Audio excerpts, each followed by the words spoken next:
Welcome to Manufacturing Tech Australia with Shane Williams and Paul Mason. I'm here with Gernot from CAD-IT Australia. Thanks for coming on the show, mate. Thanks for having me, Paul. No worries. So I'm looking at all this cool software we've got in the background here. We've got PLMs and PDMs and CAD software and augmented reality, integration, all sorts of really interesting things. But I come across this and I understand this is built from your Tulip, no-code platform. Sure. Just an example of some of the kinds of things you can do. Why don't you tell us a little bit about it? So Tulip Interfaces has called frontline operations platform in order to support the guy who actually has to do the work. Yep. So what we do is we create 3D design, create process plans and work instructions, and make it available for the frontline operations guy. It's a computer-guided assembly instruction, step by step. In addition, we have inventory management, so we manage the inventory in the bins. We scan the worker, whether he is allowed to do certain functions here and capabilities. And then we lead him through a whole process of assemble, in this case, a workflow. Like a guided work instruction. Correct, correct. It's computer guided, so the lights will show which part he has to pick, step by step. We measure the time for each step, so in order to improve your processes, you need to know where is the biggest gap. Then we do, as I said, the inventory management. We manage the inventory here in the bins at the station and compare it what we have in the warehouse. At a certain threshold, we send a message to the warehouse, bring new parts so that we don't stop the operations here. Yeah, cool. We do the quality tests step by step as well, so we don't do quality check at the end. We do it during the process. So in order to save time and prevent rework at the end when everything is done. Yeah, right. And I guess also tracking, aside from inventory, you can monitor all sorts of aspects of the production, live tracking. Correct. So this is the we call it a visibility dashboard for the operations manager. He sees exactly how many clocks are produced, how many quality checks have passed and failed. What's the current status of the station? Is it idle? Is it running? Is it in maintenance? The stock health and the cycle time. So, and he can compare the different, they have more workbenches. He can compare which worker is doing better and which worker is doing it. Cool. So I guess all good. I guess this is the interesting part in the last few years, right? Transitioning to no code, becoming more and more important. AI-driven stuff as well. It's changing the whole game. I guess this is just the tip of the iceberg. What other kind of applications can you do with this? So we have mainly, we do the inventory, so we can manage the warehouse. We can do the production, doesn't matter what industry it's in.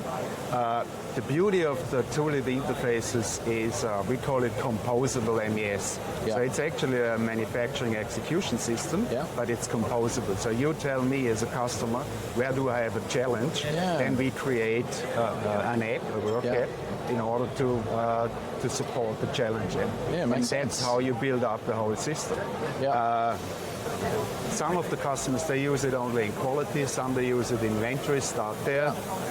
As here shown here, it's work instructions, but there is no limitations. We have a new project going on with labs, so pharmaceutical labs, medical device labs, and it's all GXP supported, so the new standard in manufacturing. So, and it's, as you mentioned, it's a good point, it's low code, no code. So we facilitate citizen developers, so we help them to get on the go. But if they want to do the new few apps themselves, do so. So we can support them in that way. That's interesting. And it's a good concept because it's a terminal-based concept. Doesn't matter how many users you have, it's based on terminals. So the licensing model is pretty easy to understand and affordable for small and medium businesses. So I guess you can integrate this with IoT sensors around the factory with all sorts of things. Your colleague was telling me before the different models, because it sounds like, being no code, a manufacturer can get in there and develop their own systems and their own code.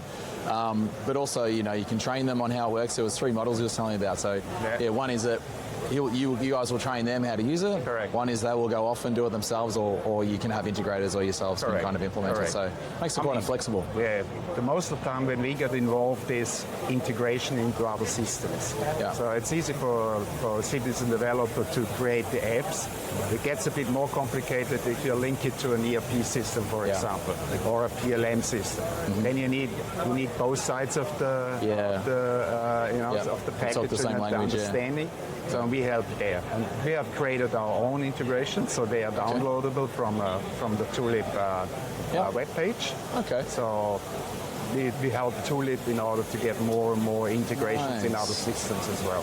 So they could basically integrate in with some of the key ERPs already sort of out of the box. We've done Sage, we've done Microsoft Dynamics, we've done SAP, so we've done plenty of different integrations already. And into Zebra printers and all sorts of things. So Correct. sounds interesting. So it's connected via the edge device, so we can connect printers, we connect tools, scanners, machines, in order to get information in our dashboard and see how the system is running. Yeah. Perfect. Yeah. Gernot, thanks for coming on the show. Yeah, thank you for having me. Thanks for tuning in to Manufacturing Tech Australia with Shane and Paul, recorded on the traditional lands of the Bunurong and Wurundjeri people. For more information, jump on the manufacturingtech.au website. Remember to hit the follow button to join us again next time as we continue to explore the intersection of manufacturing and technology.